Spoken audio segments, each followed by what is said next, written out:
সুপ্রিয় দর্শক, আশা করি আপনারা সকলে ভালো আছেন। আপনারা দেখতে পাচ্ছেন এখানে 24টা মিন মিটার রয়েছে। 24টা মিন মিটার আমরা কানেকশন করব।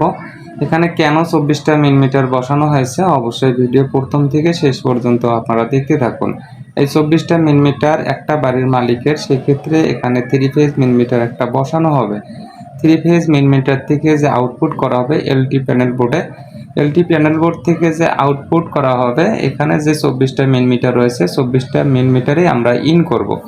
24টা মিন মিটারের যে আউটপুট আমরা এমডিবি বোর্ডে প্রবেশ করব। এমডিবি বোর্ড থেকে প্রত্যেকটা ফ্লোরে আউটপুট করা হবে।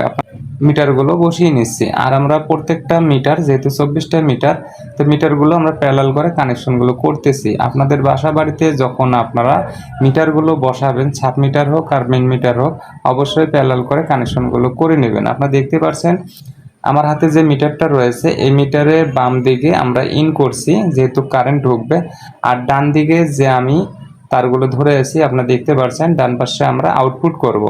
যেহেতু আউটপুটের তার প্রত্যেকটা ফ্লোরে সার্ভিস হবে, সেক্ষেত্রে ডান দিকে আউটপুট আর বাম দিকে যে দেখতে পাচ্ছেন বাম দিকে আপনারা ইন করবেন। এখানে আপনারা দেখতে পাচ্ছেন 3 ফেজ মিন মিটার। তো 3 ফেজ মিন মিটারের কাজগুলো করা শেষের দিকে। তো এখন আমরা সুন্দরভাবে মেন মিটারটা বসিয়ে নেব। অলরেডি আমার হাতে মিটারটা বসিয়ে নিতেছি। তো আপনাদের বাসা বাড়িতে যখন আপনারা ইলেকট্রিক কাজগুলো করবেন অবশ্যই সুন্দরভাবে কাজগুলো করে নেবেন, এতে করে আপনাদের অনেকটাই উপকার হবে।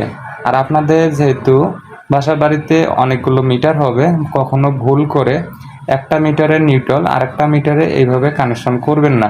একটা মিটারের ফেস আরেকটা মিটারে কানেকশন এইভাবে করবেন না, এতে করে আপনাদের অনেকটাই ক্ষতি হবে। সেক্ষেত্রে আপনারা যেহেতু কাজগুলো করবেন অবশ্যই প্রত্যেকটা মিটারে সেপারেট হিসাবে কাজগুলো করে নেবেন, এতে করে আপনাদের বাসা বাড়িতে যে কারেন্টটা আপনারা ইউজ করবেন তো অনেকটাই বিল কম আসবে।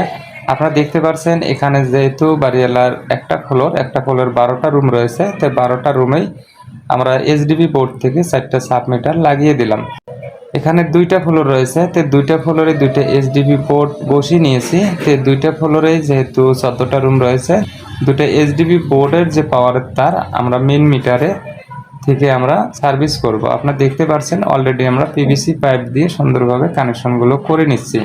যেহেতু এখানে কনসিল করার কোনো অপশন নেই, কনসিল করা যাবে কিন্তু অনেকটাই ক্ষতি হবে, সেক্ষেত্রে আমরা কনসিল করলাম না, পিভিসি পাইপ দিয়ে সবাই কেবল ক্লিপ আটকে লাইনগুলো করতেছি।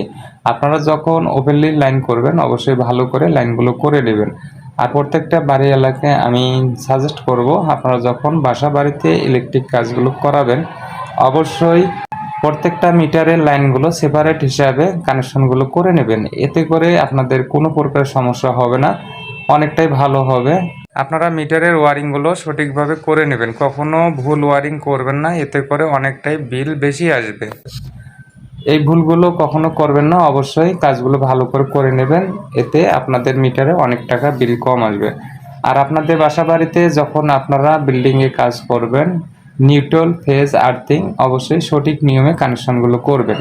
আর প্রত্যেকটা বাড়িওয়ালাই আপনারা অবশ্যই আর্থিংটা করে নেবেন, আর্থিং করাটা খুবই ভালো। অনেক সময় শর্ট সার্কিট হয়ে যায়, সেক্ষেত্রে অনেক ইলেকট্রিক ডিভাইস রয়েছে পিছনে কারেন্ট হয়ে থাকে, তাদেরকে আমি বলবো আপনারা এই ভুলটা করবেন না, অবশ্যই আপনারা বাসার বাড়িতে আর্থিংটা করে নেবেন, আর্থিং করাটা খুবই ভালো।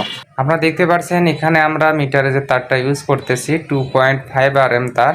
আপনাদের বাসা বাড়িতে আপনারা যখন মিটারের তারটা ইউজ করবেন অবশ্যই উন্নত মানের তারটা ইউজ করবেন, এতে করে আপনাদের অনেকটাই উপকার হবে। আর ভিডিওটা ভালো লাগলে লাইক কমেন্ট শেয়ার সাবস্ক্রাইব করে সাথেই থাকবেন এইরকম ভিডিও পাওয়ার জন্য।